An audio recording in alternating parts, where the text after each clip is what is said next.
Vamos lá, pessoal. Eu vou colocar aqui uma apresentação para vocês. E aí a gente vai conversar sobre essa apresentação. Como eu falei, isso corresponde à unidade 4. Eu vi que muita gente já postou as suas atividades da unidade 1, o fórum avaliativo da unidade 2. A unidade 3 também tem uma tarefa, e a unidade 4 vai ser fórum também baseado no que a gente conversar hoje aqui. E a ideia aqui, pessoal, vocês estão num curso de licenciatura em matemática, né? Eu sou o Benjamin Cardoso da Silva Neto, eu tenho mestrado, doutorado em educação em ciência e matemática. Eu transito ali na matemática com o seu ensino, mais especificamente o lugar que eu gosto de falar é a história da matemática. Me hospedo ali. Atualmente eu oriento em 2 mestrados diferentes, e eu trabalho no campus de São Raimundo das Mangabeiras, tá? É perto, acho que fica 200 quilômetros, não sei, de São João dos Patos. Mas eu resido no Piauí, tá? Minha esposa trabalha no Piauí, também no Instituto, e eu resido no Piauí e fico indo para São Raimundo das Mangabeiras. Mas eu me coloco aqui à disposição para a gente conversar. Vocês podem entrar em contato comigo por e-mail, por WhatsApp, eu já forneci essas informações para vocês nos outros slides, tá? A nossa discussão aqui, pessoal, é pensando também no futuro de vocês, tanto na sala de aula como na pesquisa, tá? Não sei se vocês já tiveram a disciplina de TCC, se vão ter. Se vocês quiserem fazer algum comentário, vocês podem falar, tá? Que eu não estou vendo vocês aqui, tá, gente? Mais uma vez eu digo, se vocês virem, escutarem alguém sinalizar aí nos grupos de vocês, está querendo entrar, vocês me falem que eu retorno, para poder tentar abrir a sala, tá? Permitir a pessoa. Então, vamos lá. Eu coloco aqui pesquisar sobre o ensino de matemática, esse é o conteúdo da nossa unidade 4. E aí eu trago alguns comentários inicialmente aqui para a gente. É uma conversa mesmo, tá, pessoal? Quando a gente fala de ensinar matemática, eu não vou entrar aqui no mérito de por que cada um de vocês escolheu matemática.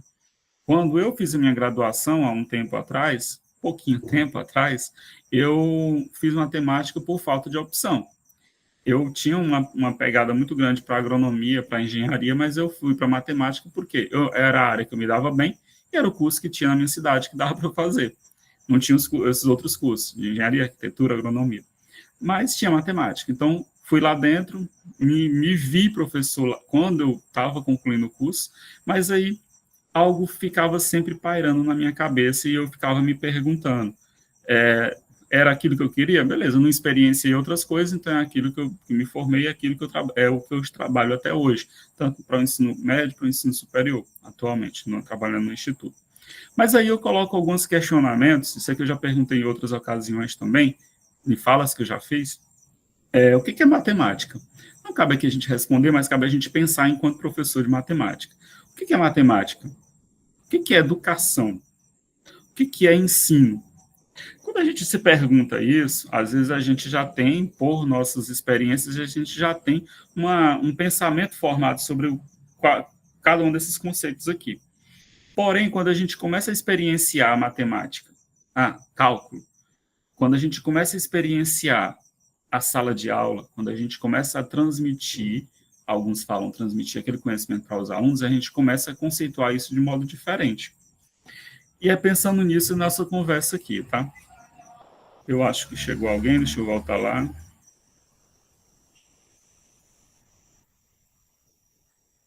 O Alberto, bem-vindo, Alberto.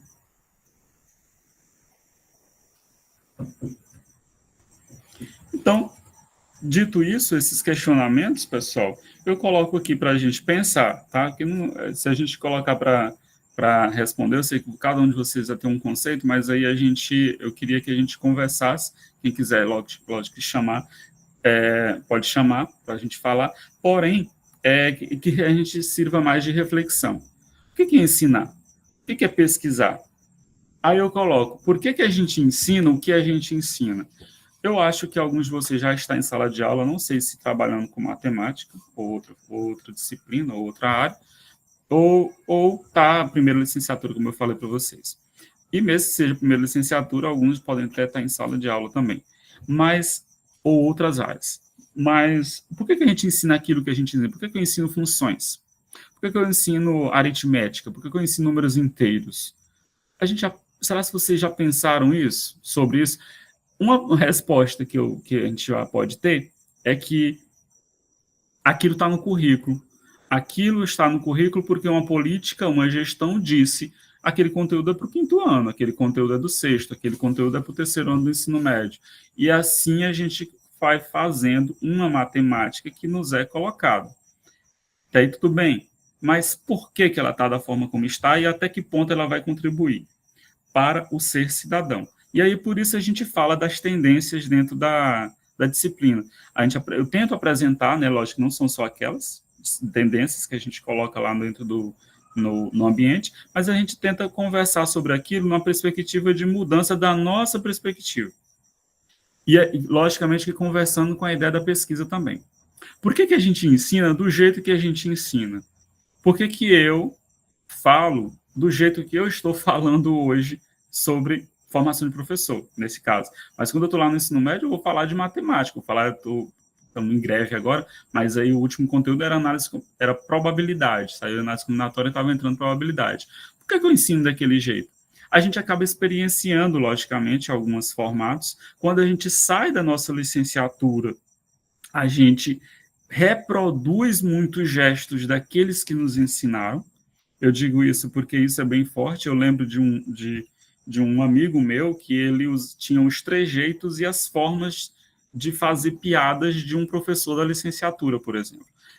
A gente acaba copiando muita coisa porque a gente ainda está muito verde e a gente, à medida que a gente começa a experienciar, a gente vai ganhar a nossa própria dinâmica de sala de aula. É por isso que tem-se uma pesquisa muito forte atualmente, que é a identidade do professor matemática, do professor que ensina matemática. A identidade desse professor, ela é diferente para cada um dos professores. Nenhum professor ensina igual. Por quê? Porque nós temos experiências diferentes. E mais do que isso, não é só uma matemática, e não é só uma forma de fazer matemática, nem de produzir matemática. Eu falo isso mais à frente de novo. A gente pesquisa atualmente, mas eu falo, não sei se vocês já tiveram TCC, mas se vocês forem ter, vocês vão ver que muito o que tem de pesquisa atual é sobre o ensino, sobre o que se faz no ensino. A gente pesquisa o que a gente ensina atualmente. Eu pesquiso sobre aprendizagem significativa para um ensino de geometria analítica, por exemplo. Geometria analítica é aquilo que a gente ensina. E aí a gente se locomove em torno de uma teoria para poder chegar a um resultado, por exemplo. Você já deve ter passado por essas ideias, esses pensamentos aí na graduação. Ou a gente ensina o que a gente pesquisa, tá? Mas à frente a gente conversa sobre isso de novo, porque existem muitas pesquisas que dizem muito sobre métodos de ensino de matemática, mas só que existem também, mas só que o ensino que a gente faz de matemática hoje é baseado a partir do que já existe acerca do próprio ensino de matemática.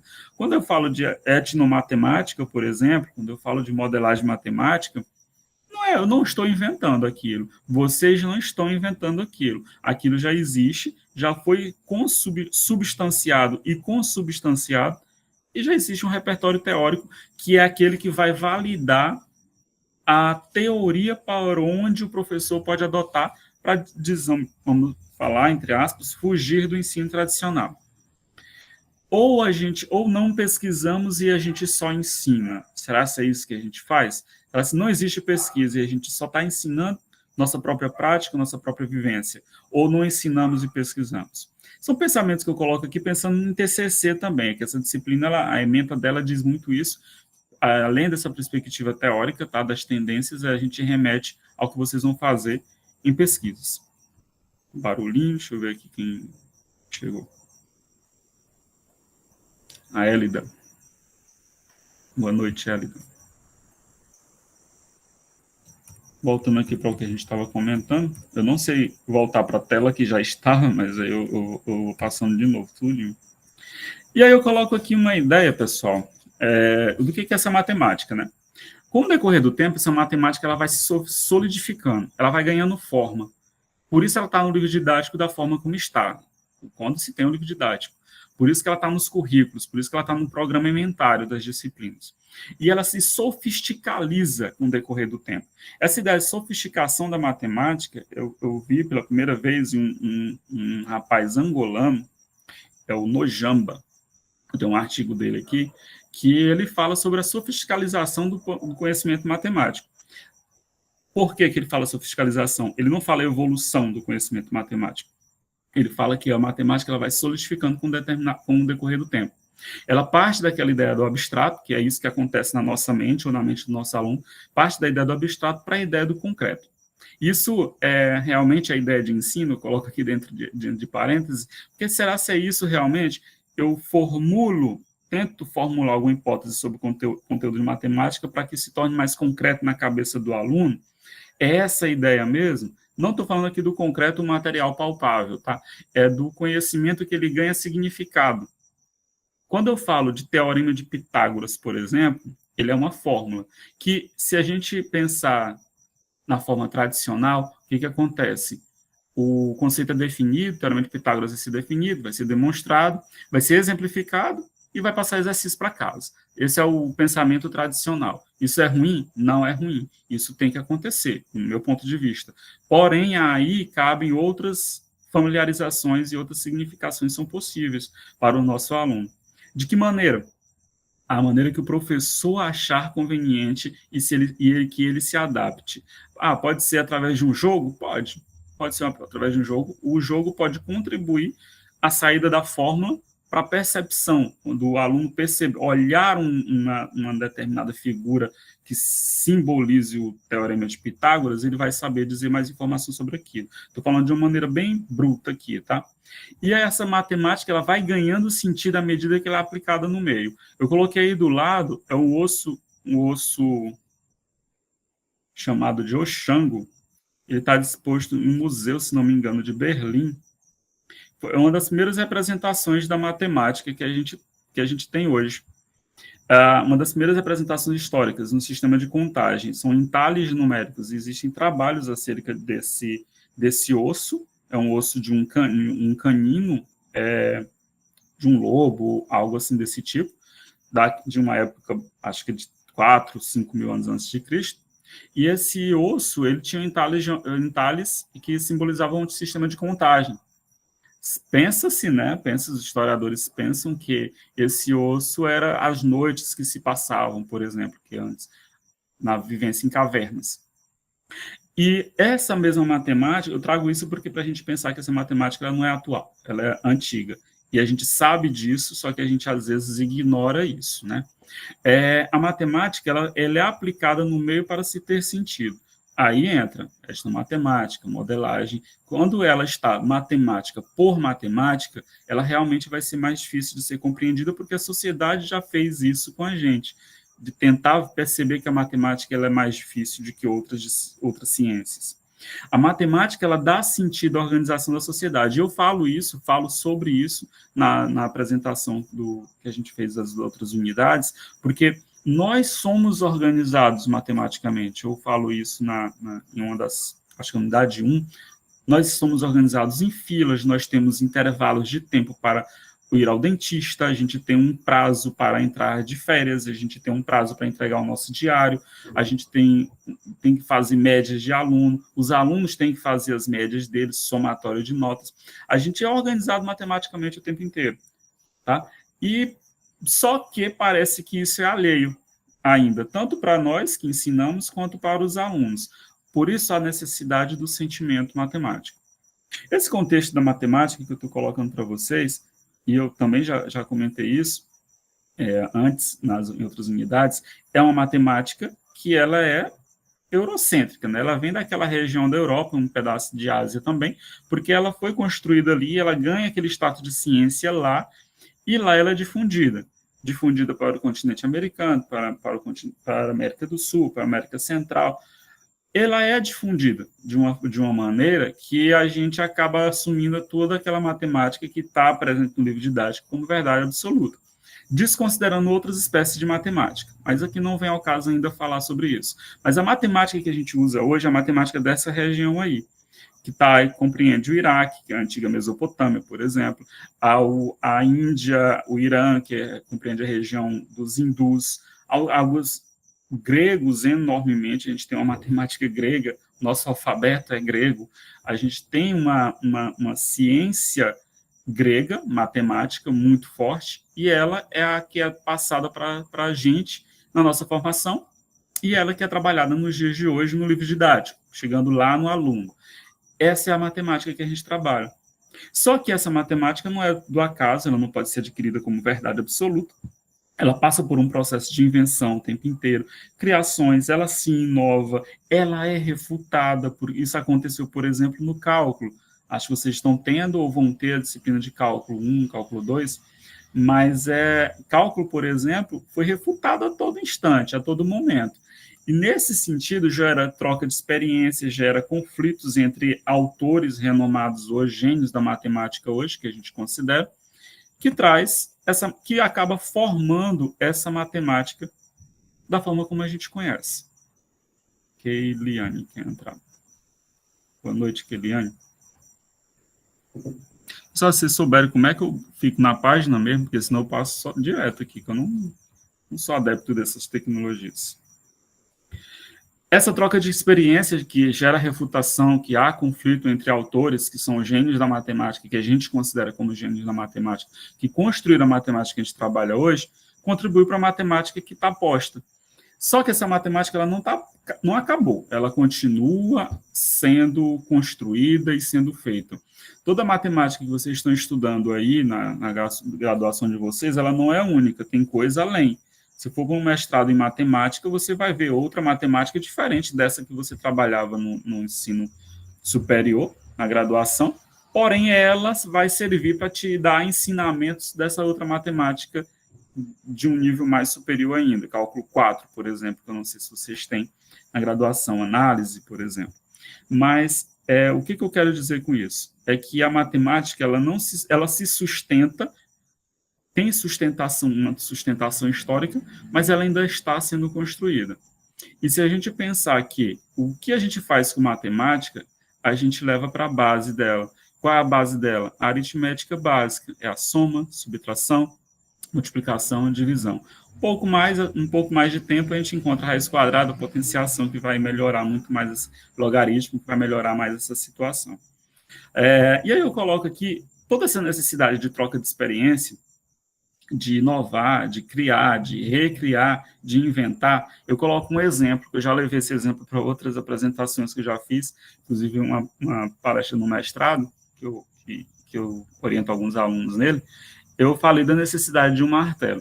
Imagina dois grupos, pessoal, o grupo A e o grupo B, que eles não dispõem de um martelo, eles não conhecem um martelo. Tá? Martelo é aquele instrumento de bater no prego. Eles não conhecem. Só que aí existe um grupo B que tem um martelo, ele sabe qual a utilidade de um martelo. E o martelo é um instrumento de construção antigo, né? O que a gente sabe hoje dele é de madeira e ferro, porém ele passou por vários outros processos. Qualquer material que bata em outro simula um martelo, por exemplo. Mas pensem, dois grupos, um não conhece o martelo, o outro conhece o martelo. Esses dois grupos próximos, vamos imaginar duas regiões geográficas próximas, eles começam a interagir. Só que isso, pensando em matemática, pensa assim, o grupo A é geometria espacial e o grupo B é geometria analítica. Bom, o que tem em comum entre as duas coisas? Será que tem tudo de geometria espacial tem geometria analítica? Será que tudo de geometria analítica tem geometria espacial? Aí a gente pensa, será que a geometria analítica é mais evoluída do que a espacial? Será que o grupo B, que tem um martelo, ele é mais evoluído do que o grupo A, que não possui um martelo? Essas interações fazem com que alguns indivíduos do grupo A, eles reconheçam que o martelo é um material bom para a sua prática de vida, eles interagem com algumas pessoas do grupo B, nem todos do grupo A aceitam essa interação, nem todo mundo vai aceitar o martelo, algumas pessoas, alguns indivíduos estão acostumados a viver sem martelo e eles acabam não querendo. O que acontece? Refuta, ele expulsa aqueles indivíduos daquele grupo, ele também não vai pertencer ao grupo B e ele acaba se formando um novo grupo.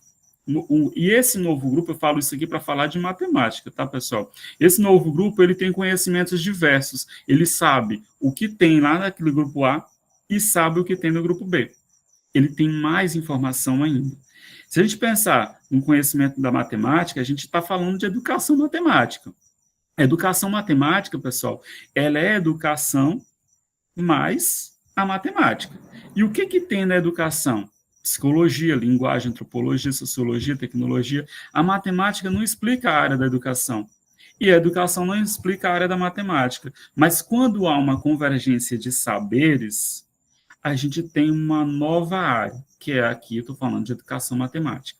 E onde a gente está? A gente está no ensino de matemática, que é uma derivação da educação matemática. O que, que tem lá na matemática? Geometria, trigonometria, aritmética, estatística, cálculo, topologia na reta e probabilidade, análise combinatória e outras matemáticas que a gente tem matemática que eu, por exemplo, desconheço outras matemáticas, mas eu sei que elas existem, têm espaço para sua existência e elas são construídas ainda.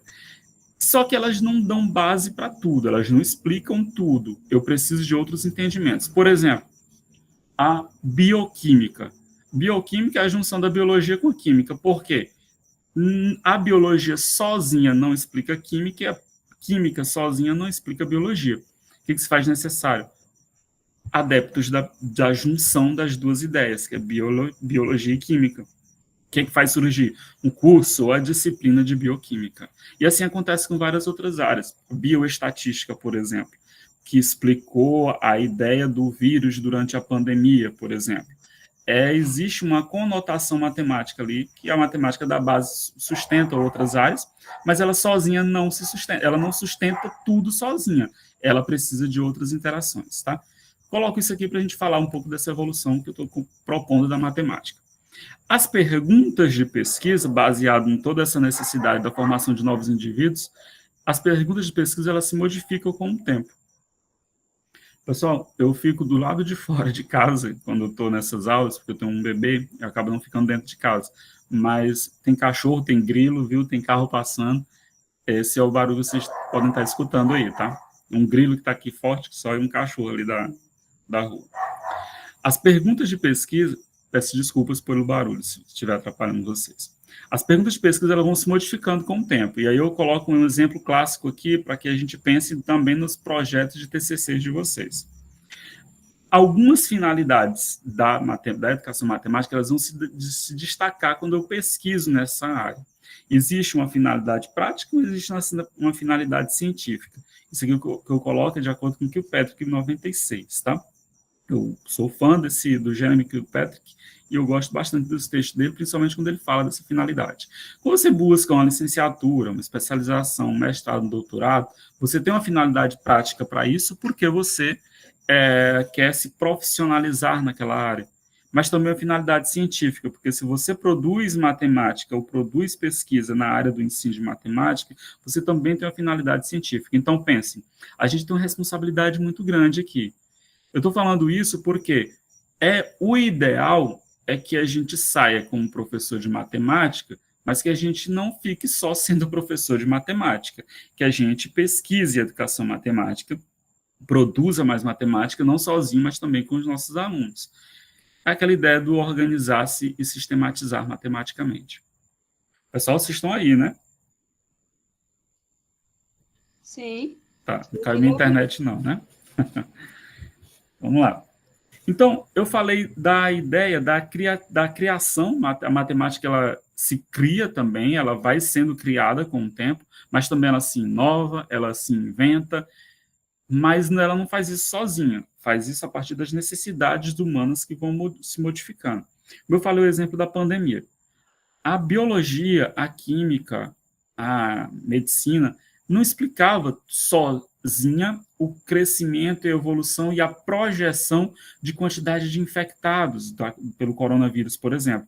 Precisava de uma interação matemática. Eu lembro que eu fazia naquela época, ficou tudo online, uma exemplificação muito forte, que era muito legal. A pandemia não era legal, mas a explicação é que a cada pessoa, só que isso mudou, isso que eu vou comentar, mudou, né? A projeção era mais pessoas. Cada pessoa infectada podia infectar mais 3 pessoas. E eu trabalhava função exponencial a partir disso. E cada uma das pessoas que se infectaram contaminavam mais 3 pessoas. Pensem assim, olha a explicação que sem a matemática eu não conseguiria dar. Isso é inovação, isso é invenção, não de uma nova área, porque todas aquelas áreas existiam, mas, se você perceber, a matemática ela ganha status de ciência no século IV a.C., mas ela vem fazer parte de cursos de formação para quem vai ensinar como disciplina na engenharia, disciplina na educação básica, a partir do século 1600, a partir de 1600, século 17, por aí, que ela começou a fazer parte de grades de curso, a matemática e outras áreas dela, como a aritmética, a estatística, a geometria. Havia uma aliança muito grande da matemática com a música, por exemplo, a matemática e filosofia. Havia uma aliança muito grande antes disso, inclusive antes de Cristo. Só que se a gente perceber do século IV a.C. até 1600 e pouco depois de Cristo, é muito tempo da matemática sendo vista como técnica. E ela ainda hoje é usada como técnica, porém ela tem um status de ciência. A engenharia utiliza a matemática que a gente conhece, toda a geometria que a gente conhece, e além do que a gente conhece, por exemplo, mas ela usa a matemática e vê a matemática como técnica para resolver os problemas deles. Por exemplo, a computação também faz isso. Quem que enxerga como ciência? Aquele que trabalha a matemática em si. Nós vemos essa matemática como ciência o tempo inteiro, e é essa transmissão que a gente faz. A biologia é uma ciência, a química é uma ciência, a estatística ganha status de ciência, por exemplo, mas aí se a gente não transparecer essa ideia de matemática como corpo significante, a gente vai continuar fazendo com que a matemática seja essa assombração que ela é. Eu falo isso de novo mais à frente, tá, pessoal? Então, a constituição da área de um conhecimento, ela passa por vários aspectos, vai pelo âmbito social, cultural, econômico, social, político, dentre outros. A etnomatemática diz muito isso. Atualmente eu estou fazendo um trabalho sobre etnomatemática com uma aluna do mestrado, que a gente percebe que a gente sabe matemática e quando a gente olha para a coisa que a gente está dizendo que é etnomatemática, a gente vê a matemática que a gente conhece. Eu vejo muita geometria em um artesanato. Porém, o que eu preciso ver que é etnomatemática? Eu preciso conhecer o que o outro sabe. Que geralmente ele não estudou, ele não sabe a matemática que eu conheço, mas eu sei que ali tem área, tem perímetro, tem proporção, mas de como é que ele me explica aquilo? Isso é etnomatemática. E essa é a valorização que às vezes fica faltando na nossa sala de aula, tá? Tanto no viés cultural, no econômico, no social, no político, tá? Criar a situação, como essa que eu estou falando da etnomatemática, olhando o artesanato, criar a situação a partir do repertório teórico que eu me aproprio, eu gero uma problematização para minha sala de aula. O que é isso? Na minha cidade tem um complexo de falta d'água, por exemplo. Esse é um problema social. E como eu problematizo isso para uma avaliação, para uma pesquisa dos meus alunos, para um trabalho, como muitos alunos chamam, que eles amam o trabalho, como é que eu problematizo isso? Como que eu crio essa problematização? Eu consigo fazer isso sendo criativo, logicamente. Eu tenho que elaborar uma problematização, fornecer algo que realmente se torne mais palpável em termos de cognição para os alunos. Tá? Nesse exemplo, por exemplo, que eu comento da falta d'água na cidade. Só que para que isso aconteça, eu tenho que me apropriar teoricamente daquilo que eu quero trabalhar. Ou seja, eu preciso ter desejo pelo aquilo que eu estou fazendo, simpatia, apreço, interesse.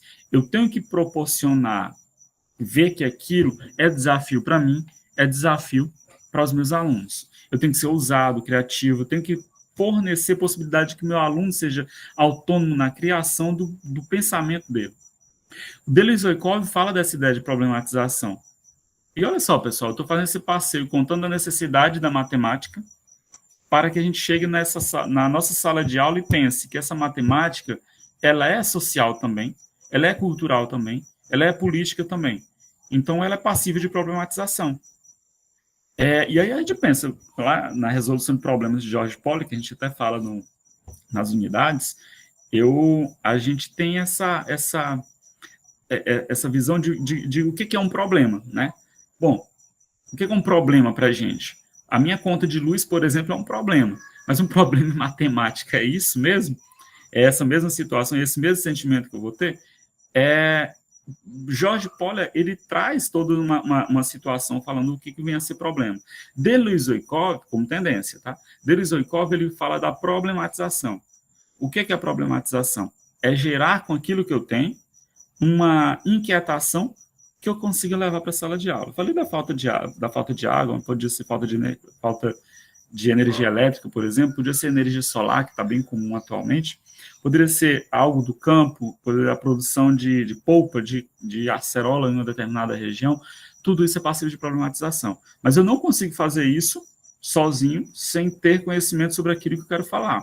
Eu tenho que ir atrás, tanto da parte teórica como da parte prática. Ao problematizar, como eu coloco aqui no slide, um conhecimento, procura-se configurar a situação em discussão, um problema que precisa ser enfrentado pelos alunos, em conjunto com você, com o professor. O conhecimento, pessoal, ele só se dissemina quando eu tenho a curiosidade e a necessidade de responder.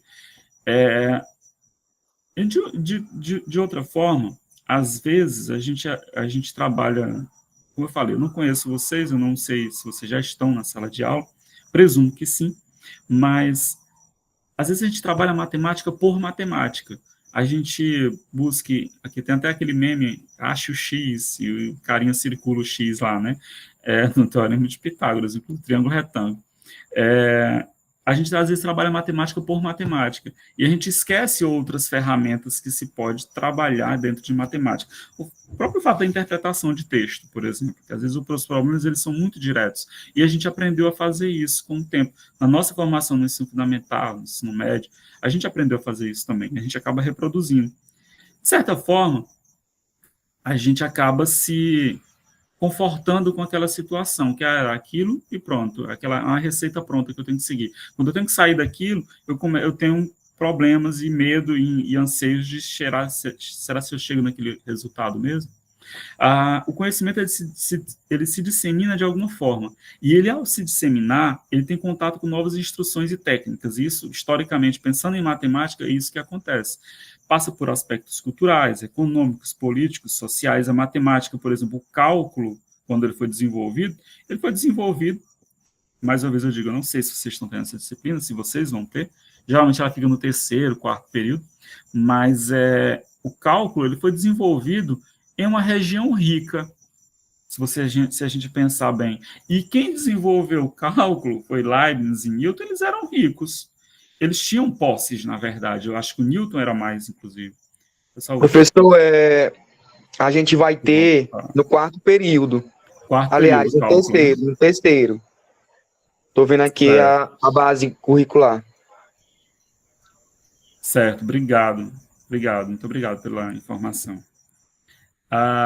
E aí, como eu estava falando, eu tenho que voltar de novo para onde a gente estava. Quando eu estava comentando, pessoal, o cálculo, ele se desenvolve em uma região rica, em uma época de revolução, na verdade, também, mas uma revolução que envolvia recursos, né? Newton, ele era dono de fazendas e ele tinha posses, e Leibniz, eles não desenvolveram eles desenvolveram ao mesmo tempo sem se conhecer, trocavam cartas e tal, mas pensar que essa formação matemática, ela tem influências de determinadas áreas. Por exemplo, na matemática da antiga Mesopotâmia, que é a região do Iraque, eles tinham uma forma de escrita, que acho que vocês devem saber, que eram em tabletes de barro. Já fiz pesquisa sobre isso, e eles tinham escrita cuneiforme. Só que do lado deles, os egípcios, eles escreviam em papiro. Olha só, e eram regiões próximas, naquela região do mapinha que eu mostrei para vocês. E os chineses, que não estavam tão distantes assim, eles escreviam em bambu. Por isso a gente tem muito papiro e muito tablete da Mesopotâmia, tablete de barro, né? Que é assim que eles chamam, tabuinhas de barro. E eram materiais totalmente diferentes. Dos chineses a gente não tem muito, porque bambu não sei como é que fala. Com o tempo ele acabava, se degradava, acho que é assim que fala na biologia. Ele tinha um processo de decomposição mais acelerado, né, do que o barro e do que o próprio papiro, que o papiro ele acabava se petrificando, né? E muito desse material está salvo aí, presente em museus. E percebam, as técnicas dizem muito sobre o que você conhece. E o conhecimento era muito parecido entre eles, embora eles não tivessem contatos. Eu falo isso também para dizer o seguinte, que lá na geometria analítica, por exemplo, ela surge lá na obra do Discurso do Método de Descartes, né, 1637. Só que até lá, a geometria analítica, já se trabalhava a ideia da geometria euclidiana, Euclides bem antes disso, muito antes disso, e a geometria espacial. O que acontece na geometria analítica? Se conhecia a álgebra, se conhecia a geometria. O que faz na geometria analítica? Junta. A equação pode ser representada no gráfico, por meio de retas, de cônicas e parábolas. Gráficos. Quando isso acontece, surge a geometria analítica. Então, se isso acontece, eu consigo medir a distância entre dois pontos. Aí vai para o negócio do GPS, aquele negócio que os drones fazem, aquela coisa toda. Mas isso não era matemática, isso era filosofia. Olha só a ideia, né? Mas só que hoje a gente nem fala da obra do Discurso do Método, às vezes isso vai ser falado lá dentro da disciplina de filosofia, mas isso não era matemática. Só que respondia os anseios da matemática, de quem pensava dessa forma, né? Então, o que é a geometria? O que era a geometria analítica? Descartes defendia que era um método matemático, a geometria analítica. Hoje é um conteúdo para a gente, mas Descartes dizia que era um método. René Descartes, por isso o gráfico cartesiano, era um método matemático, não era um conteúdo, um conceito, que era um modelo para adquirir conhecimentos em todos os outros campos. Por isso que eu falei do GPS. Olha só a interação, olha o entendimento que se tem sobre essa matemática, sobre o conceito, o conteúdo de geometria analítica, que é assim que a gente acaba falando lá quando está trabalhando na sala de aula. Qual o conteúdo de agora? Geometria analítica, que é do ensino médio, inclusive, que do ensino fundamental às vezes a gente nem vê tanto essas ideias. Às vezes alguma, né, de distância entre pontos. Para ensinar matemática, tem-se que reconhecer a matemática como uma ciência construída por homens. E aí entra a ideia da história, da etnomatemática, da própria resolução de problemas. Não só por homens, né? Que hoje a gente tem que falar bem isso, tem que frisar bem. Por homens e mulheres, conforme as suas necessidades. Vou voltar lá na nossa sala. Essa salinha angélica.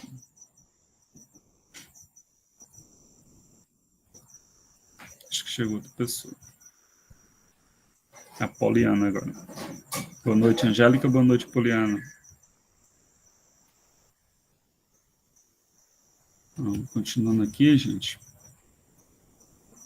Vou voltar lá para o slide que a gente está.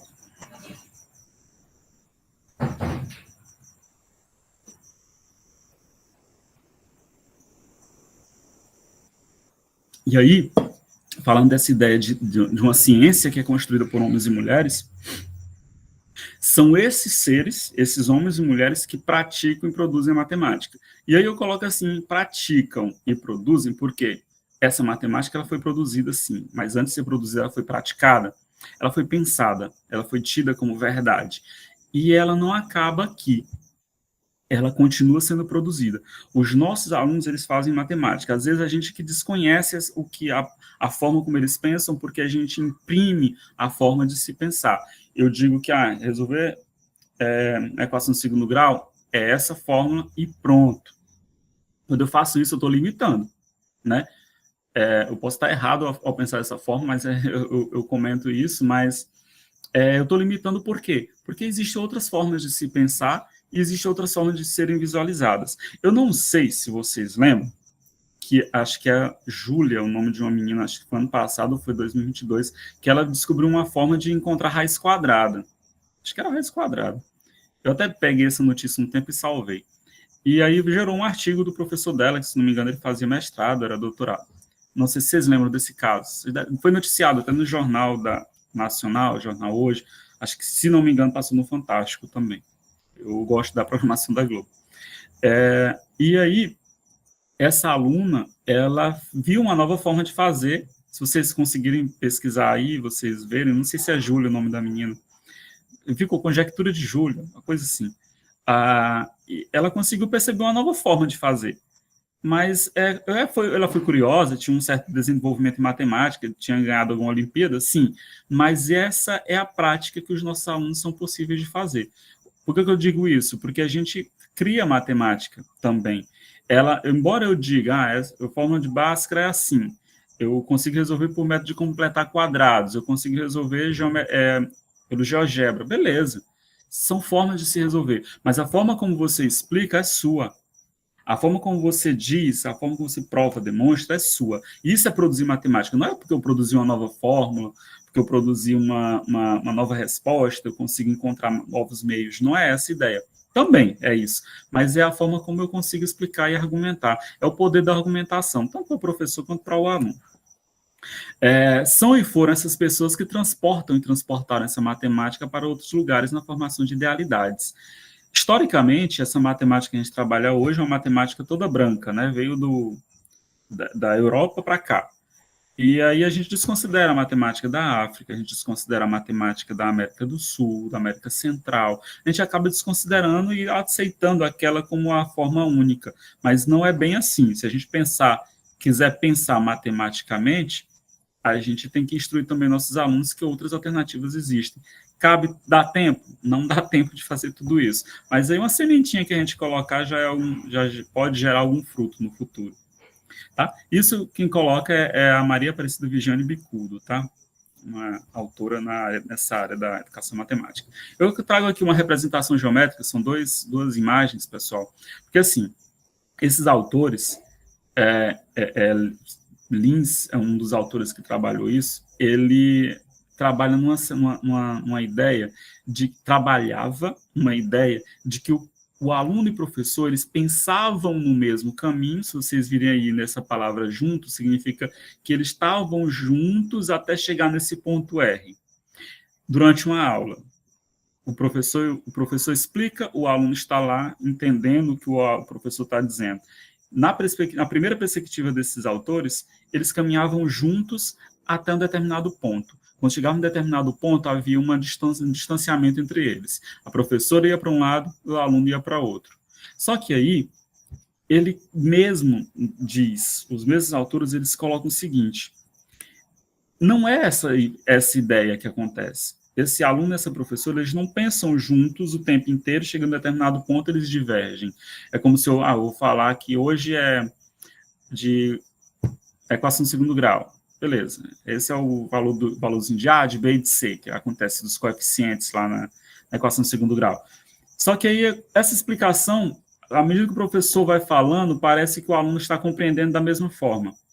Só que esse mesmo autor ele diz o seguinte, que à medida que o professor fala, e ele coloca aqui com uma pesquisa que eles fizeram, com uma professora, à medida que a professora fala, o aluno escuta, eles estão em caminhos totalmente diferentes. Percebam, há duas retas paralelas entre eles. E quando chega em um determinado ponto que era para ter aproximação, eles se distanciam ainda mais. É como se o professor está falando de algo que ele já viveu, experienciou, ele sabe falar sobre a equação de segundo grau, só que o aluno ele nunca viu a equação de segundo grau. Ele não materializou aquilo. Então, há um distanciamento e há a necessidade da aproximação cognitiva. Essa aproximação cognitiva só acontece quando a gente permite ouvir o aluno e permite ser ouvido por ele. É uma conversa, é algo cognitivo que deve acontecer, no sentido de dar autonomia de se pensar, tanto para o aluno quanto para o professor. Isso é uma teoria, tá, pessoal? Isso aqui é o modelo dos campos semânticos, caso vocês queiram pesquisar. É uma teoria que garante essa representação geométrica, que é sobre o pensamento, o que acontece dentro da sala de aula. Esse é o pensamento que eu tenho também, atualmente, sobre a dinâmica de sala de aula que acontece na minha própria sala de aula. E aí, por isso que eu falei no início, né, que quando a gente se pergunta sobre o que é matemática, o que é educação, o que é ensino, há uma necessidade da gente entender o que é essa matemática, o que é educação, o que é ensino, o que eu estou fazendo ali, né? Por que eu estou ali? Hoje eu sei responder que eu estou fazendo o que eu estou fazendo porque eu tenho que trabalhar, que eu tenho um filho para sustentar, eu tenho que me sustentar, eu tenho que viver, eu tenho que pagar minhas contas. Mas, além disso, eu transmito, eu falo, eu tenho uma responsabilidade muito grande de tornar essa matemática mais palpável, no sentido, entre aspas, tá? Mais palpável para o meu aluno, que ele tenha mais significado. É uma missão, tá, gente, que eu estou tentando comentar aqui. E isso acontece lá na pesquisa, quando vocês leem a pesquisa, algum artigo sobre educação matemática, metodologias para o ensino de matemática, vocês vão perceber que parece fácil utilizar GeoGebra, parece fácil utilizar jogos, parece fácil criar um baralho sobre potenciação, parece fácil usar a história da matemática. Não é fácil, é difícil. Requer que você saia da sua zona de conforto, requer que você leia, se aproprie de outras ideias. Mas é possível. E é possível tornar esse conhecimento dentro da sua sala de aula e tornar isso mais significativo para os alunos. O próprio conhecimento matemático. Chegou mais gente, pessoal. Eu disse, a gente vai até meia-noite hoje. 1h da manhã, por aí.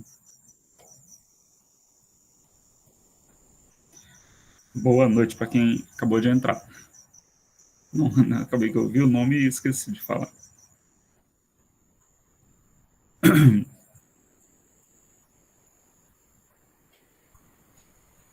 E aí eu trouxe aqui, né, uma fala de Gamboa, de 2012.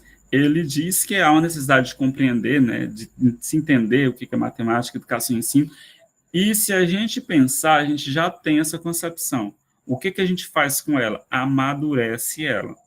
E, além disso, entender o que é aprendizagem, uma concepção sobre o que é educação matemática, sobre o que é ensino de matemática. Educação matemática é a área, tá, gente? Ensino de matemática é a nossa prática em sala de aula, que é passível, as duas são passíveis de pesquisa.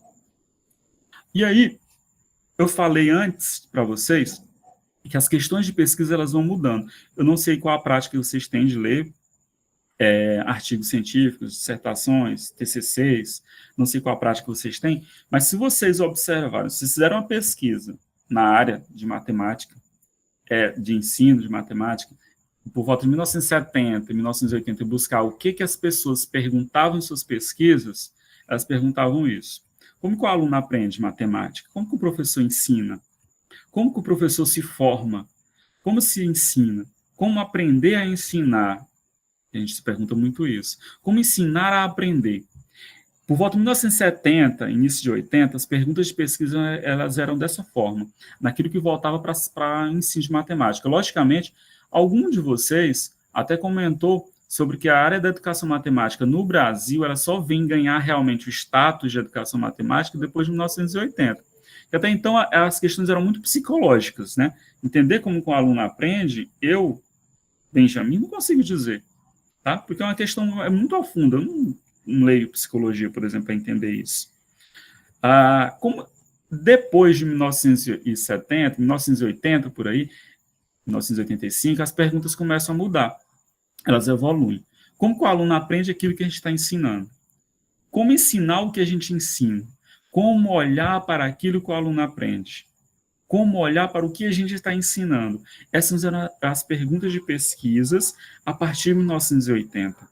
Como que o aluno aprende daquele jeito que o professor ensina matemática? Como o professor ensina daquele jeito que o aluno aprende matemática? E olha só, são perguntas difíceis ainda. Por volta de 1980, isso começa a mudar. Por exemplo, quais as potencialidades do uso de tecnologias para o ensino de matemática? Que aqui eu estou falando de tecnologia, em 1990, por exemplo, a gente não tinha tanto aplicativo, celular, essas coisas. A gente falava de laboratório de informática, por exemplo, começava a ter algo nesse sentido. Windows 95, por exemplo. De que maneira o teatro pode viabilizar a aprendizagem matemática? Olha só, as metodologias e as estratégias elas começam a entrar dentro das perguntas. Como obstáculos didáticos podem influenciar no processo de ensino-aprendizagem de matemática? Obstáculos didáticos é uma teoria de Guy-Brusseau. De que forma a construção de maquetes, olha a estratégia entrando aí, pode contribuir para o ensino de matemática através da aprendizagem significativa? Olha outra teoria entrando, de Ausubel, aprendizagem significativa. Como trabalhar modelagem matemática na educação infantil? Olha só, percebam, a mudança de pergunta que aconteceu. Eu consigo já tornar... É mais palpável esse tipo de pergunta, que é isso que fez movimentar as tendências. Essas inquietações em pesquisa movimentou a resolução de problemas, a modelagem matemática. Se a gente pensar bem, essas tendências elas não surgem aqui dentro do Brasil. Elas surgem fora e são trazidas para cá de uma forma de que se dê para estudar, principalmente por pessoas que foram fazer doutorado, mestrado fora do Brasil. Depois as perguntas mudam. E olha só o que acontece, que é onde eu queria realmente chegar. Quais as contribuições do uso do GeoGebra para o estudo de distância entre ponto e reta no ensino médio? Isso é uma pergunta de pesquisa, pessoal. E observe, o que muda?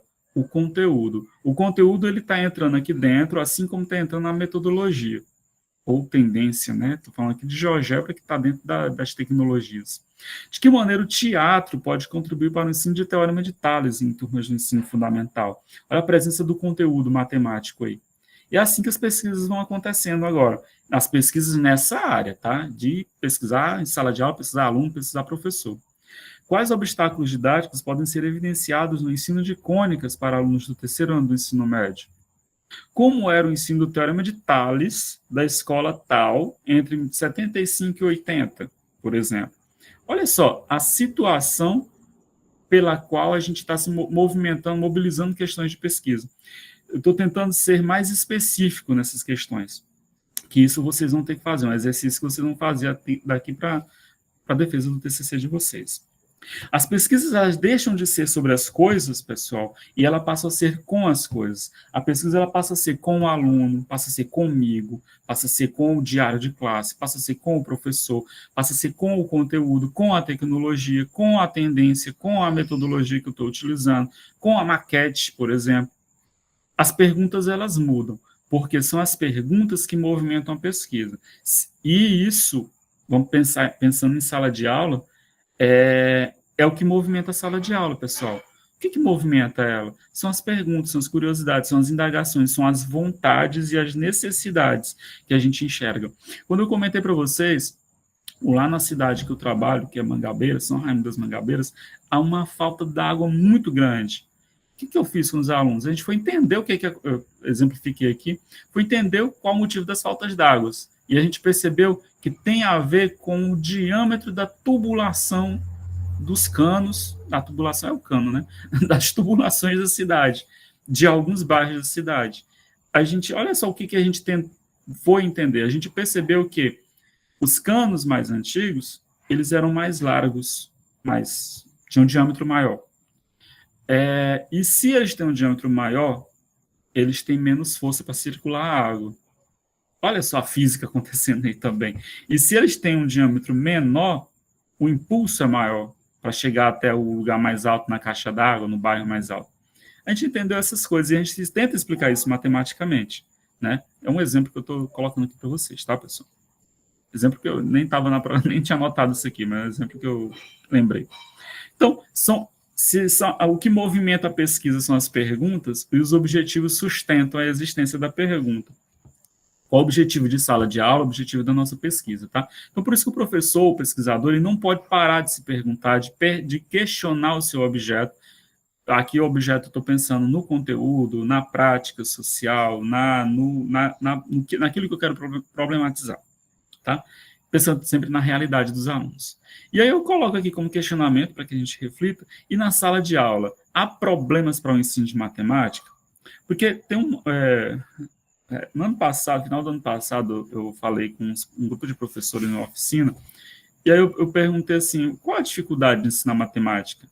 As respostas eram indisciplina, aluno fora da sala de aula, aluno matando aula, aí aluno dando tapa no outro aluno jogando papel para cima.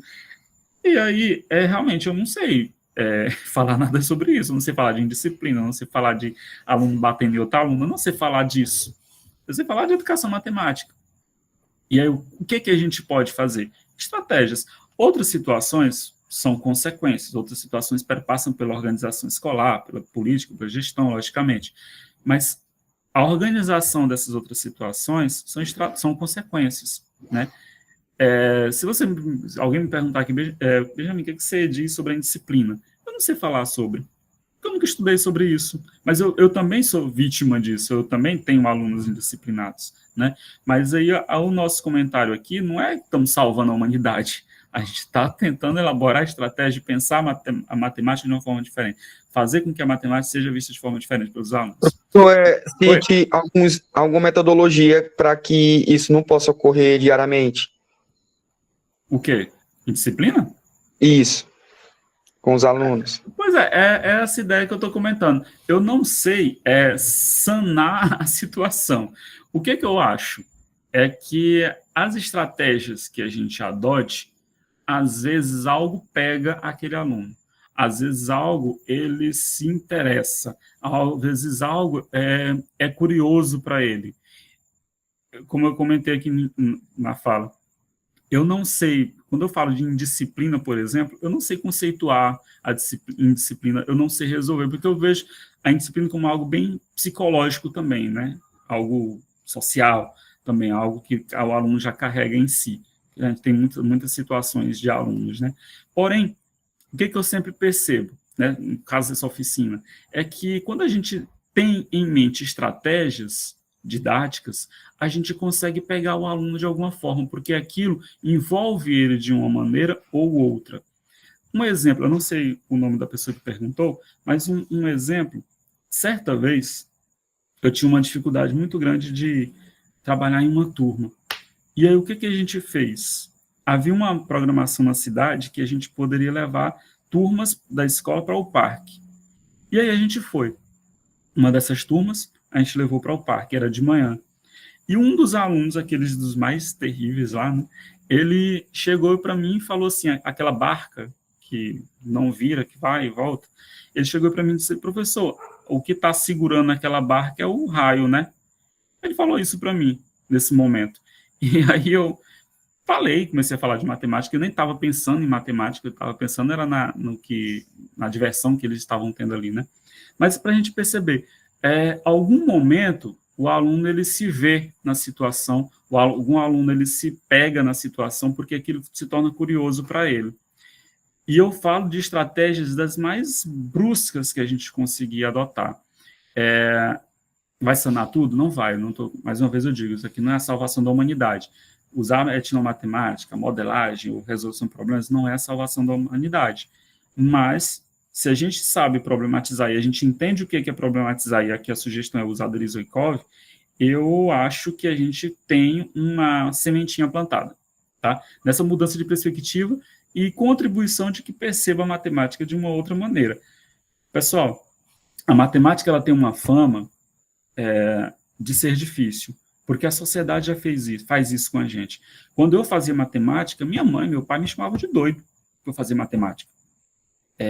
E outras pessoas diziam, é para poucos, porque tu é inteligente, tal. Não é essa a perspectiva, né? Mas é isso que a sociedade acaba imprimindo na gente. E isso acaba refletindo para o aluno, reflete para o filho, reflete para o sobrinho, essa dificuldade. A matemática tem essa fama de ser difícil. E ela não precisa ser difícil. Ela precisa ser vista como não sendo difícil. Porque, de fato, quando a gente olha a matemática por ela mesma, matemática por matemática, que a matemática ela é interdisciplinar com ela mesma, né? Se vocês pensarem que a aritmética e a álgebra conversam. E quando eu faço isso, realmente eu estou mostrando matemática por matemática, e nem todos os alunos conseguem visualizar dessa forma, tá? Eu até coloquei um exemplo aqui, isso foi um problema, uma pesquisa que eu fiz sobre análise de erro, e aí eu coloquei a seguinte multiplicação, esse sinal é de vezes, tá, pessoal? Isso é a letra do aluno. 26 vezes 3, o aluno respondeu 98. O que está errado? Está certo? Está errado aí, pessoal? Está certo ou está errado?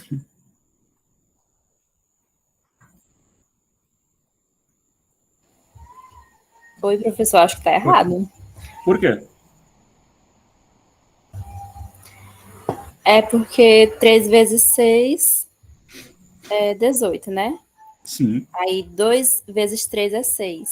Aí com 1 que subiu, fica 7. Então Esse 1 seria subiu para onde? Para o 2. Por que eles sobem? É uma regrinha, professor, que a gente aprende na escola, de que não pode ficar duas casas, né? Embaixo do número anterior. Certo. Beleza, pessoal. Então, o que se isso fosse uma prova, vocês iam dar errado.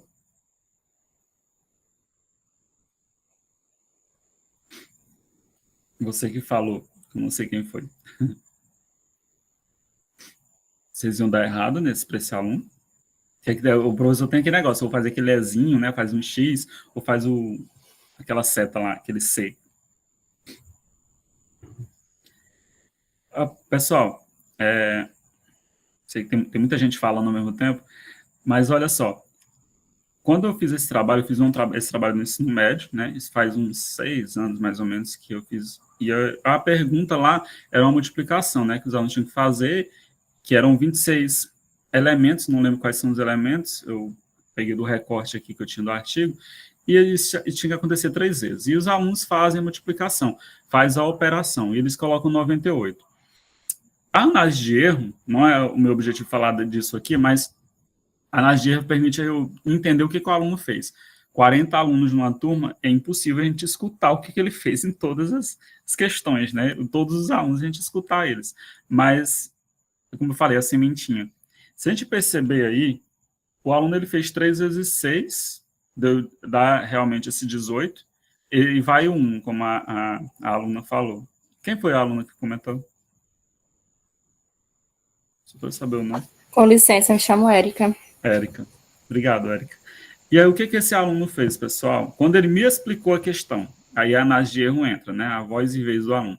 Ele somou 1 mais 2. Esse 1 que subiu lá, dessa regra que a gente entende desde o ensino fundamental, de separação de dezenas, né?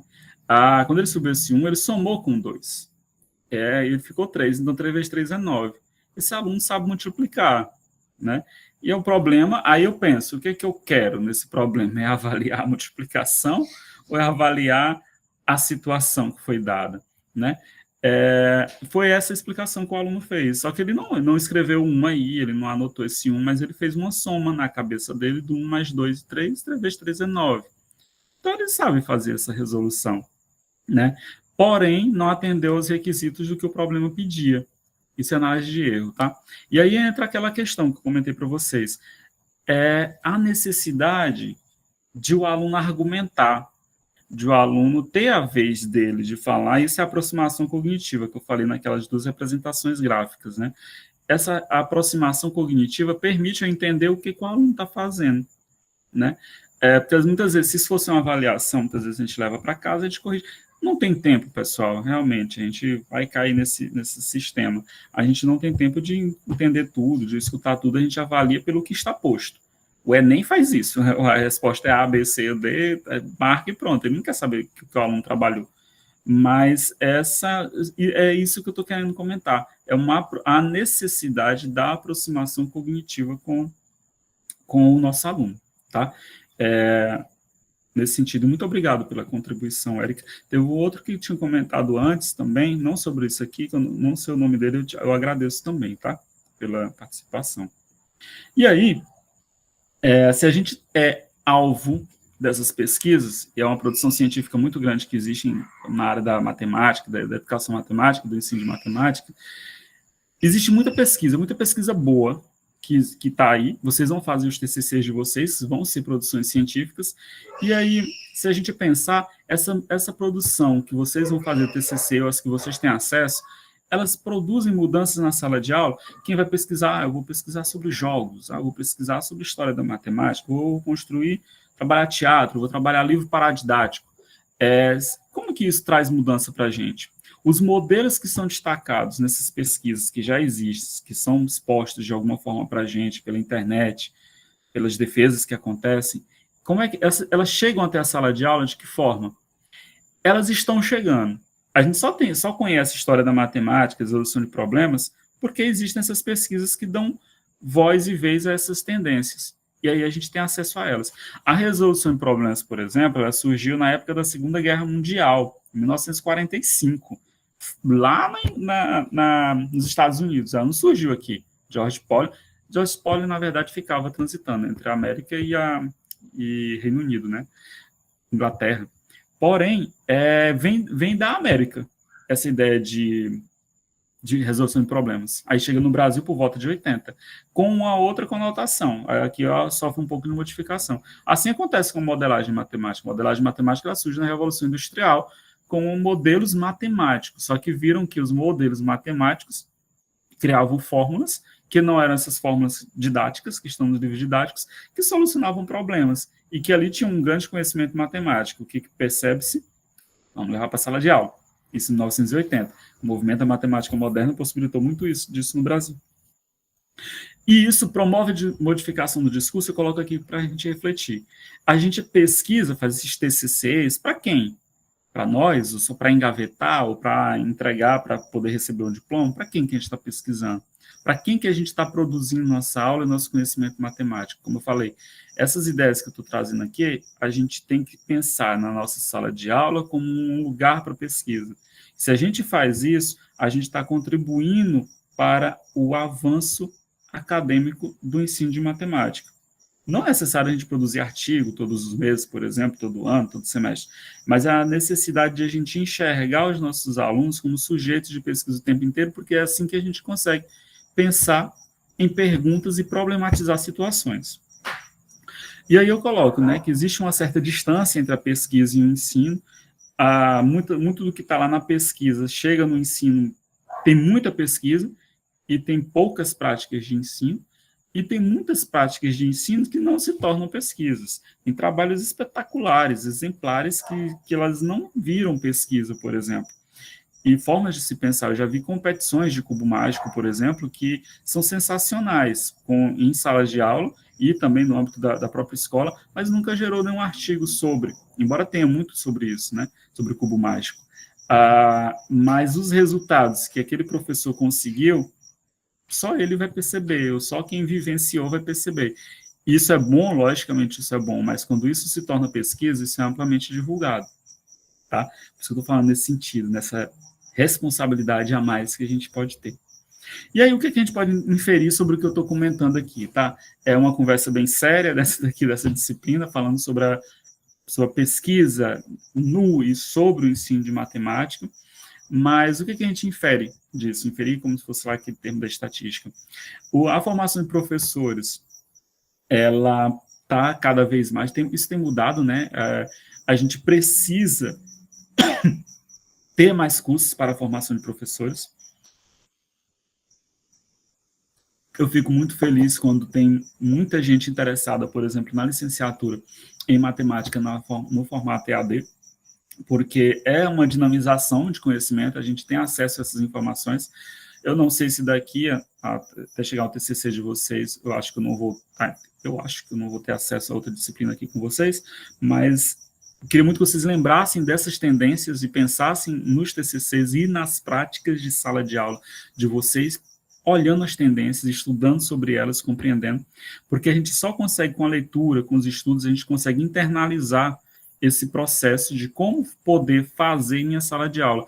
Porque, eu vou trabalhar modelagem na minha sala de aula, mas o que é modelagem matemática? Quando que ela surgiu? Por que ela surgiu? Eu só internalizo e conheço para poder aplicar quando eu tenho esse sentimento dentro de mim. Assim acontece com a matemática dos nossos alunos. A matemática ela tem essa fama, como eu já comentei, não sei se já aconteceu comigo algumas vezes de estar em mesa de lanchonete, bar, alguma coisa assim, e na hora da conta, Benjamin, faz a conta aí pra gente. Isso já aconteceu comigo várias vezes. E aí a minha resposta é sempre a mesma, eu não sou calculadora. Mas isso acontece por quê? Porque a matemática ela dá essa fama de difícil, de ser para poucos, e a matemática não é para poucos. Ela é para muitas pessoas, para homens, para mulheres, para muita gente, para jovens, para idosos. E passou da hora de propor novas propostas de cursos de matemática ou outras licenciaturas. A gente precisa falar de metodologia do ensino de matemática, de etnomatemática, de história, resolução de problemas, dentro dessas formações, que é na formação inicial que a gente consegue angariar conhecimento de forma que ele possa contribuir para a nossa sala de aula. É por isso que a gente passa 4 anos estudando algumas coisas, que a gente não é tudo, na disciplina de funções que vocês têm, por exemplo, de geometria que vocês têm, você não vê a geometria toda, embora seja da ementa, mas existem mais coisas, com certeza, sempre vai existir, porque novas perguntas vão sempre surgir. Então, há um movimento o tempo inteiro de construção de novas matemáticas e de novas metodologias também. Então, muita gente está falando agora da metodologia de treinamento olímpico para o ensino de matemática. E onde que isso surge? no treinamento de atletas da própria Olimpíada, de campeonatos, da própria Olimpíada que acontece, acho que vai acontecer esse ano, se não me engano. E aquela metodologia intensa, de intensidade, faz chegar até a situação olímpica, né, para trabalhar matemática em sala de aula, não só pensando na OBMAP, mas também trabalhar a própria resolução de problemas. Se vocês jogarem pela internet, vocês vão entender que isso já é uma teoria que está ganhando forma. A gamificação está ganhando forma, por exemplo, porque muito já está nesse Minecraft, por exemplo, desses jogos de rifa de Instagram, essas coisas todas. Tem muita coisa que já está nesse sentido que está avançando. E o que está faltando? Mais textos, mais processos escritos que fortaleçam aquela estrutura e que isso vire metodologia. Tá? E aí eu coloco onde estão as pesquisas. Está um monte pela internet e a gente tem que ganhar um gosto por pesquisar. Está um monte de coisa pelas bibliotecas online, bibliotecas físicas que a gente tem que buscar. Precisa pesquisar sobre isso. Eu gosto de xadrez. Beleza? O que tem escrito sobre xadrez? Vamos estudar, vamos entender o xadrez para a gente falar na sala de aula com gosto sobre o xadrez, não só as técnicas, né? Como que jogar, marcação do tempo, as propriedades, é falar do contexto do xadrez, que isso é internalização, e o aluno internaliza também junto com você. E aí eu coloco aqui alguns exemplos, tá, pessoal, de situações que eu já fiz lá no campus de Mangabeiras. Como eu disse, eu estou morando no Piauí hoje, mas toda semana eu vou. E aí eu coloco aqui, olhando a fachada de uma das igrejas, a igreja de São Francisco da cidade, eu fui com os alunos lá para a gente trabalhar ideias de geometria. E aí a gente coloca, olhando a fachada, a gente já viu que tinha curvas, e a gente foi entender essas curvas, a gente foi tentar medir, né, com o treino, o que a gente alcançava, logicamente, foi medir para saber, muitos alunos falavam, metade de um círculo, é uma parábola, tá, vamos ver o que é essas curvas aí. E a gente fez isso via triângulo retângulo, via retângulos, a gente conseguia perceber outras situações e medir a área, medir... a gente entrou na igreja também, a gente utilizou o próprio santo para tentar medir, pesar o santo, tudo, para a gente saber quanto volume de gesso que tinha. A gente fez algumas situações que só podem ser feitas se a gente internalizar todo esse processo. É um desafio levar 40 alunos para um ambiente desse, é complicado. Requer uma certa logística, mas é possível, de alguma maneira. Estou contando aqui experiências minhas, tá, pessoal? Coloquei todas as tendências lá para vocês, algumas tendências, tá? Lá para vocês nas unidades, que eu trago elas, os títulos dela, né? Leitura, escrita, matemática. Até coloquei lá a aritmética de Emília. Tem um livro muito legal que é chamado Planolândia, que tem muito a ver com a organização social de hoje. Não sei se eu coloquei esse livro lá, mas é um livro em que as pessoas não, os habitantes, existe uma cidade que, ou é um planeta, agora eu não me recordo, eu li recentemente esse livro de novo, que as pessoas são figuras geométricas, e existe uma disparidade, uma briga, porque o triângulo não podia casar com o círculo, o quadrado não podia casar com o retângulo, e existe uma briga muito grande, e aí eles vão conversando, existe um contexto totalmente social, muito atual também, que vale a pena dar uma leitura sobre isso. E a própria interpretação de texto, o uso da linguagem. A gente olha a matemática, é diferente da língua portuguesa, mas a gente utiliza os mesmos símbolos que são utilizados na língua portuguesa, porém ganha outras conotações, né? A vírgula, 2,5, essa vírgula não é uma pausa, né? É uma separação de casas decimais. Resolução de problemas, que eu falei para vocês, surge em 1945, na Segunda Guerra Mundial. A história da matemática, ela se fortalece a partir de 80 aqui no Brasil, mas a partir de 2000 ela ganha essa conotação da didática, né, voltado para a sala de aula. O uso das tecnologias, que tem ganhado uma repercussão grande, porque nós hoje estamos muito adeptos ao uso de tecnologias, isso é bom, isso é ruim, porque a gente se acelera o tempo inteiro. Tem pessoas que só escutam áudio no máximo não sei, naquela velocidade, né? Inclusive, ele dá até para problematizar aquela velocidade numa questão de matemática. Mas essa vinculação com a tecnologia faz a gente perceber que está tudo acelerado, está tudo mudando, uma modificação muito forte aí. A inteligência artificial está chegando aí para governar, vamos dizer assim. A etnomatemática, investigação matemática, jogos e a própria ludicidade, modelagem matemática, educação matemática e crítica. A educação matemática e crítica ela é bem densa a leitura, mas é uma visualização de uma matemática mais humana, vamos dizer assim. E é uma leitura boa. Eu não comento sobre, porque ela é uma leitura bem densa, como eu falei para vocês, é uma discussão bem, merecia uma disciplina só para falar disso, de educação matemática crítica, mas tem livros pela internet sobre, o Eury Ole Skovsmos, o nome e o Eury Auro, o nome dos autores que trabalham com essa ideia da educação matemática crítica, tá? Acho que eu tenho alguma coisa em PDF, caso vocês queiram conhecer mais.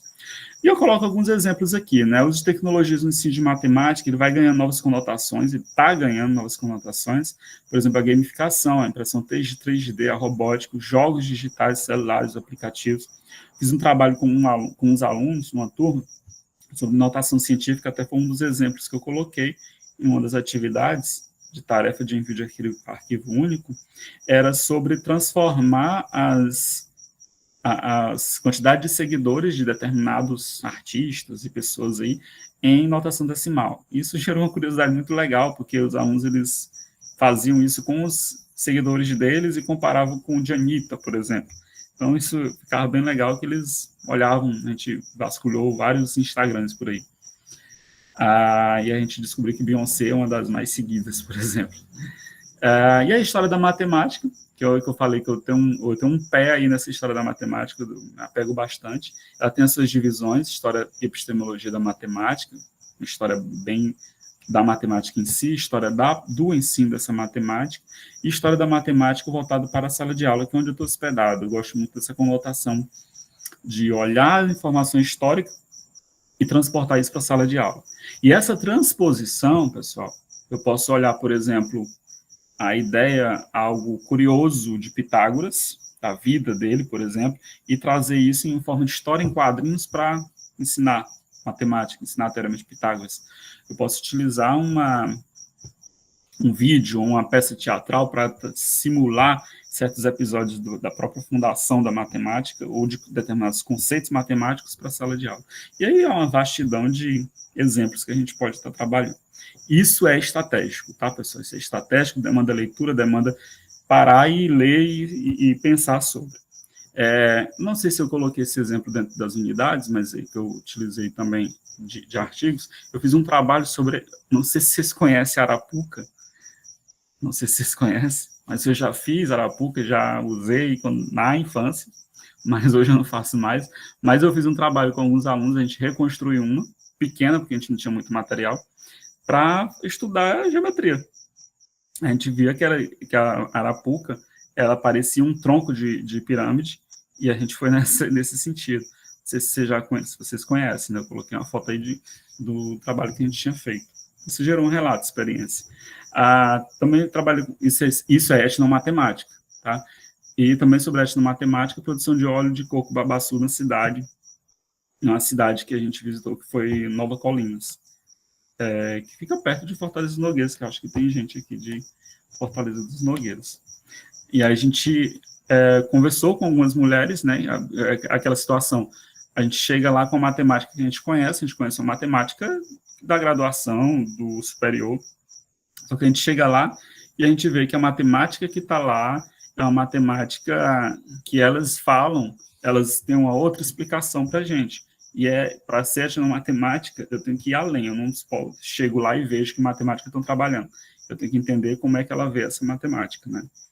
Isso é a ideia da etno. Uso também de tecnologias, muitos de vocês falaram do FET, se vocês visitarem, isso é bem interessante. Tem mais de 40 simulações de matemática lá, tem várias outras disciplinas, mas eu sempre olho de matemática. Tecnologias digitais, progressão geométrica e quantidade de seguidores, por exemplo, notação científica, quantidade de seguidores, TikTok, Instagram, uma forma de problematizar. Coloquei aqui como exemplo uma atividade que fiz com alguns alunos, altura e peso de capim para alimentação de capins. No campus tem essa diferença, que o campus ele tem cursos integrados, então tem uma fazenda dentro da escola, fica mais acessível para ter isso, mas a gente pesou contou a quantidade de capim em cada mói que a gente pegava, com a técnica utilizada pela própria área da zootecnia, né, que eles que cuidam dos caprinos, e a gente fez isso para estudar estatística. Depois colocamos no sol, secou para pesar de novo, para fazer média, moda, mediano, desvio padrão, variância, construir gráficos, né.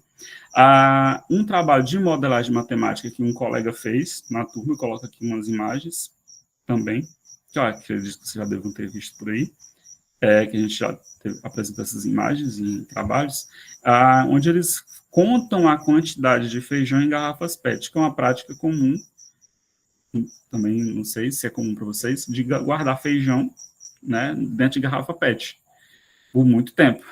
E aí ele contava quantos grãos de feijão caberiam dentro de uma garrafa PET, mas aí essa simulação acontecia colocando dentro de caixinha de remédio, caixa de creme dental, por exemplo, para contar quantos cabia ali para fazer uma dimensão, porque já visto que o formato da garrafa não permitia fazer um cálculo tão preciso, né, quanto de um paralelepípedo. E aí eu coloco aqui mais um exemplo que a gente fez, a reprodução do método de exaustão de Arquimedes, por exemplo, utilizando recorte, né, só cortamos papel círico, construímos círculos e recortávamos ele várias vezes, para se aproximar da área de um retângulo. Essa era a ideia, a essência do método de exaustão. Tem um quadrante no quarto de círculo, um instrumento antigo de medição, que a gente construiu. Isso é a história da matemática. E eu trago só alguns exemplos, porque são trabalhos que estão por aí divulgados, tá, pessoal? Que são feitos em sala de aula. E aí eu trago aqui porque é sempre bom que dá imaginação para a gente criar mais algum material. Tem uma proposta de teorema de Pitágoras, né, palpável, com material que a gente tinha disponível, a gente construiu aí o teorema de Pitágoras, que dá para ser realinhado em quadradinhos, né. Tem também aí uma figura de um cemitério, que eu fui com é estranho, né, mas eu fui com os alunos estudar formas geométricas e volumes de sólidos geométricos dentro do cemitério. A gente encontrava diversos formatos, né, dos túmulos, dos seus enfeites e das próprias cruzes, das estrelas que eram utilizadas. A gente fez isso no sentido de se tornar uma didática diferente, ousando e criando propostas educativas que aproxima o aluno do conhecimento matemático. Isso é feito todo dia? Não pode ser feito, que não dá tempo, né? Mas aí, uma vez ou outra, dentro de um bimestre, a gente tenta fazer algum tipo de atividade assim, que alia alguma das tendências, né? Para colocar em prática também, que a gente está falando, defendendo o uso das estratégias e a gente não faz uso, como é que a gente vai perceber? Como é que eu vou sentir para poder falar aqui para vocês, né? E é mais ou menos essa perspectiva. E aí eu coloco aqui para vocês, pessoal, que isso, para nascer uma problematização, ela vai acabar sendo uma possibilidade didática de você trabalhar ideias que podem se concretizar em pesquisas ou vice-versa, algo que esteja na pesquisa que você traga para a sua sala de aula. Mas isso só vai ser possível se a gente se debruçar em uma espécie de fuga do ensino tradicional. Não é sair dele totalmente, mas o que é isso? Eu tenho que buscar material para ler. Eu tenho que ler para poder internalizar. E eu preciso que o aluno compreenda isso também. Eu preciso fazer uma proposta didática ser desafiadora para o aluno. Eu preciso fazer com que a proposta seja investigativa para ele. Porque antes ela foi para mim. Então, eu preciso dar esse respaldo e esse tempo para que ele também possa criar mais matemática, que ele veja. Muitos de vocês que responderam lá nas atividades, no fórum, vocês falaram assim, que vocês falam muito da investigação matemática. A investigação matemática, ela tem o seu viés, né, próprio, tem suas fases próprias, e eu vejo muito legal nela. Lá é matemática por matemática, na investigação matemática, e eu vejo que lá é permitido muito de que o aluno produza, porque ele faz algo, só que para validar ele precisa testar. Isso é a própria dinâmica da investigação, tá, gente? Ele precisa testar, criar a hipótese, testar essa hipótese, se verdadeira, ele apresenta. E olha só, o que dá para o aluno fazer uma determinada problemática, situação didática que envolve investigação matemática. Eu falo aqui de investigação porque muitos de vocês comentaram sobre, tá? E aqui, pessoal, eu coloco algumas das referências que eu utilizo para essa apresentação, tá? E eu agradeço pela atenção de vocês. Estou dentro do meu horário, quase fechando, mas eu queria, se vocês quiserem falar, vou perguntar aqui no chat, fiquem à vontade. Espera aí, só ver quem foi que levantou a mão, eu vi que tem mãos levantadas aqui. Foi impressão minha, ninguém levantou a mão. Professor, uma dúvida para o senhor explicar aí essa atividade prática aí da unidade 2. Atividade prática da unidade 2? Como que a gente pode estar fazendo ela? Tá, deixa eu só abrir aqui o... É o do fórum, não é não? O do 2?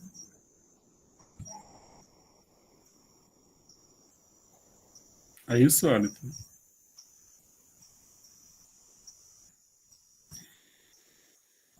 A unidade 2, a avaliação da unidade 2 é o fórum avaliativo. É isso, Wellington? A unidade 3. Unidade 3. Tá, deixa eu só... O fórum já foi respondido. Certo. Unidade 3. Deixa eu só abrir aqui para... Eu fechei a apresentação, não foi? Vocês não estão vendo. Ah, sim. A unidade 3 diz assim: após a leitura dos textos da unidade 3... Deixa eu colocar para apresentar de novo, pessoal, que eu pensei que eu não tivesse saído. Eu voltei aqui para buscar, para mostrar para vocês. Wellington, é assim, após a leitura dos textos da unidade 3, sobre as tendências, resolução e história da matemática, eu peço para vocês elaborarem uma questão de algum conteúdo matemático da preferência de vocês, que seja estudado no ensino fundamental, nos anos finais ou no ensino médio, para você criar um problema que tenha como base a resolução de problemas. Aí, assim, a gente percebe que a resolução de problemas, ela tem algumas fases. A gente tem que se interar sobre quais são as fases dela para elaborar nosso problema. Pode ser simplesmente, Wellington, uma questão que pergunte como que eu determino a altura de um prédio através da sombra, por exemplo. Pode ser isso. Teorema de Pitágoras, né? Estou falando aqui. Pode ser uma questão desse tipo, mas aí a gente tem que fazer isso pensando na resolução de problemas. O que a resolução de problemas diz sobre o uso... O que precisa ter um problema? Porque uma situação é assim, existe exercício, existe questão, existe problema, existe situação, problema. Na resolução de problemas, na teoria, Wellington, ela coloca que ela precisa ser desafiadora para o nosso aluno. Então, como é que eu consigo deixar isso desafiador para ele? Quando aquilo passa a ser uma necessidade para ele responder. E quando que isso passa a ser uma necessidade para ele responder? Quando ele se vê na questão.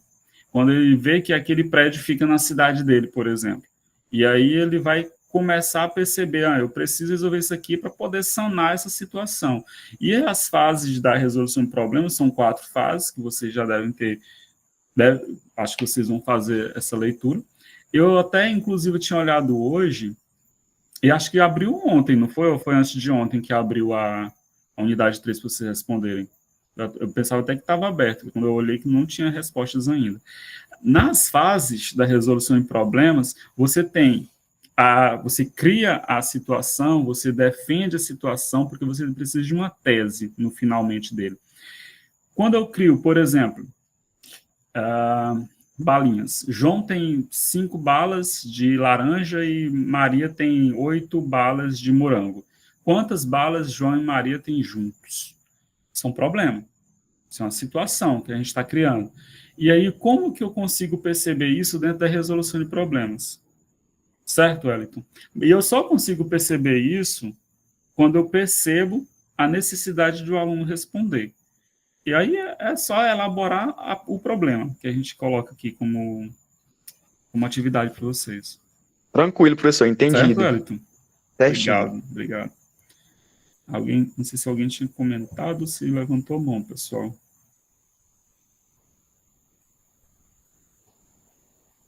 Essa atividade não aparece para você, Lani? Não, professor, só tem as aulas, a parte do Pois é, fórum, e na parte de atividades ela não está é o que eu tinha aparecendo. comentado aqui, que eu vi que estava fechado. Olha, deixa eu mostrar bem aqui para vocês. Não sei se já abriu. Unidade Pois faz 3. dias que eu vi que ela estava aberta. Olha aqui, ó, unidade 3, tá vendo? Tá, aparece aqui para mim, oculto para estudantes, tá vendo? É por isso que eu falei aqui, que a unidade 4 tá toda fechada, tá vendo, pessoal? Que eu achava que já estava tudo aberto. Aí eu até falei com o professor, perguntei quando que abriu a unidade 3. E se eu não me engano, foi ontem ou foi antes de ontem que a unidade 3 apareceu aberta.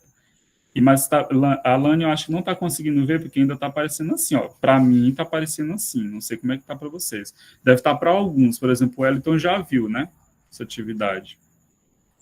Isso, semana passada a gente também não tinha a unidade 3 aberta. Ela já Pois abriu, é. né? Hoje eu abri e vi que Mas tinha essa aqui já não as tá, né? aulas. Não tá. Tá, eu vou Pra mandar mim, não. mensagem para o professor Marcos, tá? Sobre essa aqui, porque eu tô Desculpa. achando estranho, porque para mim tá fechada ela, tá? Tá fechado, eu vejo que tá fechado para vocês. Aí eu Tá até me tinha ouvindo? perguntado para ele. Pode ter aberto para alguns, né? Alô? Tá me ouvindo? Sim, Lima. Lima. Eu sou aqui do Polo de Fortaleza dos Nogueiras, só que Sim. eu resido em São João do Paraíso, que é muito longe. A unidade 3, ela está disponível aqui para mim, todo o cronograma, no entanto, a atividade, ela não pode ser aberta. Pois é. Vocês estão vendo na tela, não tá, pessoal? O colega falou aí o Wellington, até achei, tô com curiosidade, porque para mim não está aparecendo. Pois é, eu não sei responder para vocês, porque para mim tá dizendo que tá fechado para vocês. Mas eu vou, na hora que acabar a aula aqui, a minha aqui já está pronta até para envio. Pois é, eu não sei por que é. Ó, para mim, vocês veem que a unidade 4 está toda fechada para os estudantes, as atividades finais também. Aí aqui a 3 está aberta, tudo. O que está fechado? A atividade. Aí deve ter aberto para alguns. Eu vou perguntar para o professor Marcos hoje, na hora que acabar aqui, eu pergunto para ele por que está fechado essa aqui, tá? Eu não sei. Porque... Falar que é uma brincadeira com o colega Wellington. Eu tô achando, professor, que o Wellington hackeou aí o sistema. Aí eu não sei. Certo, gente? Mas para mim tá dizendo que tá fechado para vocês. Mas abriu um dia desse, que eu lembro que eu perguntei para ele por que estava fechado. E não estava. Essa aqui estava tudo aparecendo oculto para os estudantes. Mas eu vou falar com ele ainda hoje, tá? Perguntar para ele por que é. Fazer um print e eu mando para ele. Tá bom, professor. Não tem pressa não, porque nós estamos com várias disciplinas em aberto. Pode ficar tranquilo, viu? Vamos responder logo esse negócio. Pessoal, mais alguma pergunta, gente? Pode perguntar, pode falar, dúvidas. Eu estou com a tela aqui. Eu quero agradecer, professor, pela aula. É bem eu não sei se alguém está apresentando essa tela. Ah, não, saiu. É bem esclarecedor, porque a gente está agora, né, com tanta descoberta. Às vezes a gente pensa que a matemática é só aqueles ensinos de exercícios difíceis, mas que a gente pode tornar o ensino da matemática mais leve para os nossos alunos, né? Eu ainda não dou aula, mas pretendo, então é de grande valia tudo que a gente tem aprendido aqui. E essa aula foi muito boa, eu também já estou assistindo às aulas também no ambiente, foi muito esclarecedora e importante para esse tempo agora, né? Que a gente às vezes fica cansado, desmotivado. Meu Deus, que tanta coisa é essa? E aí ter esse entendimento de que a gente pode tornar esse ensino mais leve, né? Até para a gente aprender, né? Sim. Também para ensinar. Obrigada. Olane, obrigado pela fala, pela participação. E é isso, eu acho, assim, eu sou adepto, pessoal, de uma matemática que não seja difícil. Lógico, você chega na sala de aula de professor de matemática, os alunos já têm medo de você. Às vezes a gente tira uma onda com isso, né? Porque a gente parece que é o professor que mais reprova e tal. Mas eu sou adepto dessa matemática ela não ser tão complicada assim. Por quê? Porque a matemática ela já é vista assim pela sociedade. Lógico, não é sempre que você vai conseguir fazer, tá? Como eu falei para vocês, antes do período dessa greve, eu estava falando eu tinha iniciado probabilidade. Probabilidade não é tão simples de ser ensinado, porque ela precisa ser visualizada.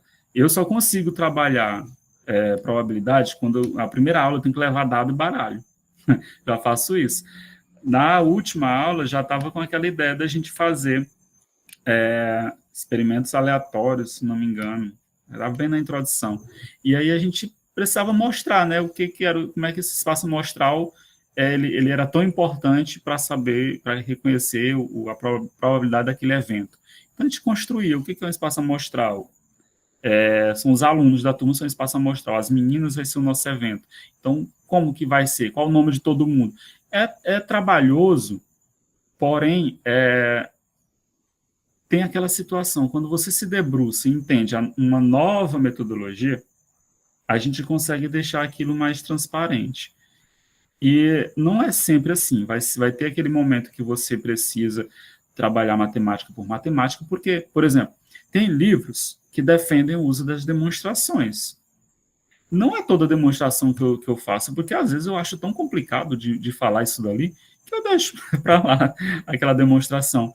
Mas tem demonstrações que elas são mais tranquilas e até palpáveis, dá até para fazer com material concreto, por exemplo, que a gente tenta ganhar esse artifício. Lógico, tem que saber a maturidade do aluno, até que ponto você consegue ir com o aluno, ouvir esse aluno também, né, no que está de difícil. E quando a gente fala das tendências, são muitas. Se você olhar para fora do Brasil, tem outras, e estão surgindo mais. E elas ganham esse nome de tendência pensando exatamente naquela ideia do cálculo, né, de tender ao infinito. Tem algo que começa a se assemelhar com algo, ou a modelagem matemática que vem do modelo matemático para solucionar problemas de indústria, ele vem para o ensino de matemática. Mas como que isso chega? Problematizando, criando situações. Quando eu falei para vocês a ideia da falta d'água na cidade de Mangabeiras, que a gente queria entender ter uma resposta matemática para aquilo, e a gente se hospedou nessa ideia da circunferência dos canos. Isso é modelagem matemática.